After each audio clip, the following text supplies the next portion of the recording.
Somebody told me, he said, your devotion won't start off as devotion. Devotion starts off as a discipline. Like you do it just because you have to do it. I hate working out.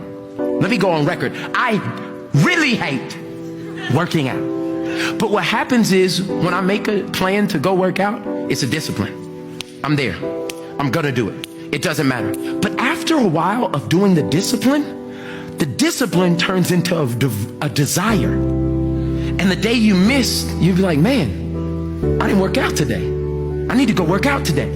And what you have to know is that spending time with God in prayer, spending time with Him in worship, it may start out as a discipline. I'm gonna set this 24 minutes every day, or this 30 minutes, or this 10 minutes, wherever you need to start. But what begins to happen is it turns into a desire.